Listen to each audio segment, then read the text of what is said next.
Hello and welcome to Eco 250. I am your professor, Professor Rick. Let me show you around. So, first off, this class is entirely online and asynchronous. We don't have any formal meetings, so most of our work is going to be through Brightspace. So if you go to mylearning.farmingdale.edu, that'll bring you to a page that looks like this, where you will see your classes for the semester. Our class will look like this. So right up front, you will have some announcements. We'll talk about the Discord server in a second, but this invite link should still work. So this is where we will see sort of anything important that's going on, at any given point. If there's a technical problem or some change or something, it'll show up in announcements. Another important section here is the calendar. And something you can do with the calendar is if you hit go to calendar in this menu, you can share this to your phone. This link will allow you to integrate this with Google Calendar or Outlook or Yahoo or whatever else you use. So definitely take advantage of this. This will make it easier for you to get notifications. That said, it's probably going to give you notifications when you hit the deadlines, miss the deadlines rather than in advance, but still very important. We've got a lot of work here, so staying on top of that means paying attention to the calendar. And we'll talk in a second about what a typical week will look like. Another place is in notifications, so you can set up over here, either get the app on your phone, or you can have email notifications showing up for things like announcements. You can also have them some of these going to your phone, which is a cool feature. So make sure you are using these notifications if it's going to help you. So there's our front page of Brightspace. Now most of our action is going to be happening under content. So under content, we're going to have start here and course information. These are obviously the places to check out right now at the beginning of the semester. We have our syllabus in here, the course outline. We've got some helpful things in here also, like checking to make sure you're ready for an online class. So if you do this assessment and it says maybe you're not ready, come back later. In any case, the start here, course information stuff, this is our start of the semester things. And if you have any questions later on, you have a question about some quiz grade or missing a deadline, it's probably answered in the syllabus. But most weeks we're going to be in the learning modules. So let's jump into module 4, just because this will be a little bit more typical than our icebreaker in module 1. So a typical week is going to look like this. We're going to have an outline discussing what's going on. We'll have a set of videos explaining the concepts here. Now these videos have been up for a while, and I have learned a lot of stuff since making them. So if you see anything that's weird, audio problem or something like that, let me know and I can re-record these, but there's just too many for me to actually go through manually and see. So if you see something, let me know and I can update stuff. So our outline is going to be here, and we'll also have some Khan Academy assignments. Now, these are a weekly homework assignment. Every week we're going to have a couple, one or two things from Khan Academy. It might be as simple as just a video, but you'll click into these, watch those, make sure you're logged in so you get credit for it. These are going to be sort of a few key points in a larger context. So, for example, when we're talking about equilibrium, this assignment isn't everything you need to know about equilibrium. In and around this video in Khan Academy, you are very likely to find some helpful resources, some videos or explanations or practice problems. So absolutely take advantage of those. But I didn't want to give you like 50 links and say, these are the 50 things for this week. Instead, it's just, here's the couple things you're going to be graded on, but there are things around there, right? But you guys are adults, you're college students, you know how to be self-directed. You can go do some digging for that stuff. So every week we're going to have a Khan Academy assignment, and then we're going to have either a problem set or a quiz. So module 4, we've got a quiz. Module 5, we will have a problem set. And then we also have a discussion every week where you bring up what was the most difficult thing you found that week. So A quiz, the basic format here is we're going to use many quizzes rather than a smaller number of exams. So these quizzes are going to be kind of like an exam, but a little bit different in philosophy.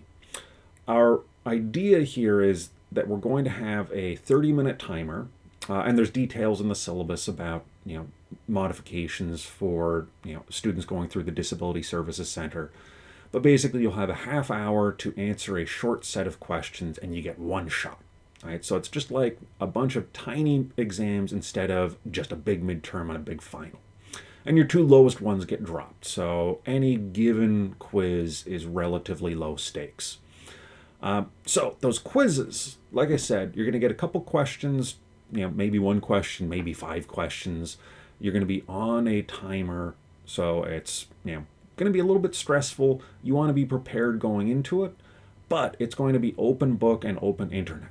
As long as you're doing your own work, you can solve the problems however you want. Now, important for that to work, you have to show your work. So that might be that you solve the problem with pen and paper, and then showing your work means you take a picture with your phone and you upload it and you get it up to here. You won't get the quiz credit if you don't also show your work. But showing your work might also be things like if you use, say, Wolfram Alpha. So if we've got a problem like you want to maximize this function here, you can plug that into Wolfram Alpha and it will do the hard work for you. Well, I shouldn't say the hard work. It will do the grunt work for you. The hard work is going to be interpretation. That's where you come in. So showing your work might be you include this link in your show your work. So you get an answer of, given this model, what is the maximum value of z? And you find that the maximum value is 172. So you've got your answer, and showing your work is just including this link. Like I said, no holds barred. We're going for sort of, straight fighting rules of doing your math here. I'm not interested in seeing you, struggle or do things the hard way. I'm interested in seeing you solve the problem hopefully creatively, hopefully efficiently. So we will, we'll figure that out as we go along. So that's a typical quiz, and then a typical problem set week. We're again going to have some Khan Academy stuff. We're going to have a playlist of videos here. And then we're going to have our problem set. So here you're going to be showing your work in the course of showing your answer. And of course, I appreciate when you guys make it very clear what answer goes with what question. But basically, you will look at these, you'll solve these, you can take your time, you don't have the timer going. And then once you're done, you can click in, you can upload your stuff, upload your work, whatever file you do. Don't use a .pages file if you've got a Mac. I don't have a way to read those, so I can't give you credit for a file that I can't open. If you use Word or PDF, those are probably going to be the best. An image is also fine. Cool. So you'll answer these questions, you will upload your answers, and that'll be it. Those will be, our deadlines are always going to be Sunday at midnight. So usually the following Monday, I will wake up and start grading. And as long as you get your work in before I start grading, you haven't actually missed the deadline. So that's a typical week, right? We've got our overview, videos, a problem set, a discussion, right? Maybe a quiz, maybe a problem set. So we've seen a little bit here, one external tool we're using, which is Khan Academy. So in our initial modules, there's going to be a link to join our class. So make sure you do that quickly. Once you do that, I'm able to actually start pushing out notifications on Khan Academy. It's kind of annoying that it doesn't do it automatically, but you get what you pay for, and what we paid is 0, which is nice for us. All right, Khan Academy. Another thing we're going to be using is the Discord server. So let me show you that. So Discord is a free tool. It's basically a way for us to have a chat room for all of my classes. So you can meet me one-on-one in a video. You can meet with each other in these voice channels. So you can set up study groups. You can just, talk with each other, make friends, whatever. And then we've got a text channel here for our class specifically. And then we might also have some sort of general stuff. So if there's, I don't know, some event on campus, it might go in here, right? So the STUNY Undergrad Research Conference, I'll share links like that on here. But questions about the class, share those in 250. Now, this is an informal way for us to interact. You can kind of think of this like the time right before or right after a class when you're chatting with your classmates, chatting with your professor. This is a place I highly encourage you guys to talk with each other, right? But this is sort of an unofficial interaction place. So if you have any questions about, say, your grade, questions where your actual name matters, send me an email. But if you have an informal question or something that other students probably have the question also, just ask on Discord, right? Ask in the 250 channel, and your classmates will surely appreciate that. So, Khan Academy we get every week. Discord is sort of an informal place to interact with each other and with me. And then, what am I missing? Let's go back to the syllabus. So specific details are all through here. Check this out. We're going to have a quiz on this due at the end of our first week. But one of the things that I include in this are some helpful resources. So we don't have any required textbooks, but there are some books that I think are helpful resources. Also, Wolfram Alpha could also be a helpful resource. If you get the premium, you can have it generate practice questions for you, which is very nice. It'll, not explain, but it'll show you the answer process. So upgrading to Pro is, not a bad idea. But some cheaper options. The Sholmes Guide Outline to Intro of Mathematical Economics. My advice for this is, especially as you're getting into a new topic, let's say, differentiation, and you're having trouble with it, this book will give you questions and it will give the solution, line by line. It makes it very explicit. So what I'd recommend is you open it up, you copy out a couple solutions just to see what a correct answer looks like, and then cover up the answers for the next couple questions. Try those on your own.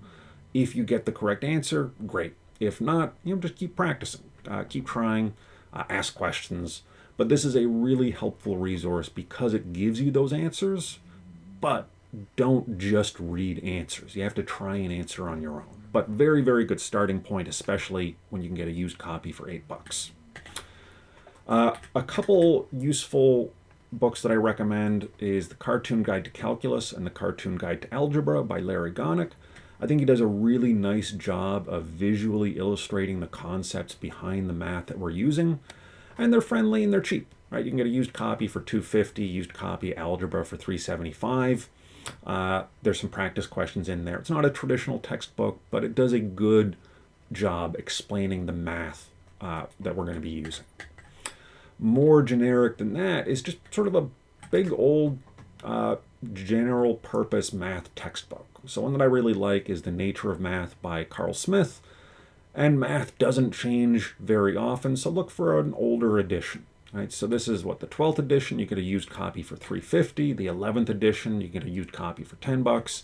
If you look at the more recent edition, it's going to be like $100, right? Or $82 for a digital version. That's a crazy price, but the content is basically the same as the older edition. So the 13th edition, for this class, not really worth it. But the 12th edition gives you sort of a nice reference guide. It gives you sort of practice questions, gives you explanations, gives you context. It's a really nice textbook. But if I made this a required thing, we'd have to go through the bookstore and it'd have to be the newest edition and it'd be a pain. But highly recommend. This is a nice book just to have on your shelf, and it's a helpful book to have handy for this class. So those are some helpful external resources. I'm sure we'll share more stuff on Discord as we go. I'm not going to go specifically through the syllabus, but I will, just while I've got the grade book here in front of me, show you briefly what we've got. So your grade is going to be split into 3 sections: your problem sets, your quizzes, and your Khan Academy homework. And then some extra credit on top of that. Specific details are in the syllabus. But what you'll see in your grade book is you'll see stuff for discussions, you'll see stuff for the Khan Academy, you'll see stuff for the problem sets. Where things get a little bit weird is with the quizzes, especially when you get an internal error. Long story short, there is going to be a set of grades for the quizzes, but those aren't the grades that actually count towards your final grade. That's going to be the quizzes with your answers shown. So my process for a quiz week is I'll go through, I'll grade the quizzes, I'll go through, I'll make sure everyone showed their work, and then I will take your quiz grade from the one column, copy it into the other one as long as you showed your work. If you didn't show your work, then the official quiz grade is going to be 0. So quizzes, 1/3 of your grade, problem sets is is another third of your grade, and then Khan Academy is the third of your grade. In any case, this is a lot of stuff. There are a lot more specifics in the syllabus, so check that out. If you have any questions about anything on that, ask me. On Discord is probably the best place to ask, but wherever. You can come to office hours, you can send me an email, whatever you want. There's details about how to contact me here in the syllabus. With that, let me get you to work, and good luck, and I will see you throughout the semester.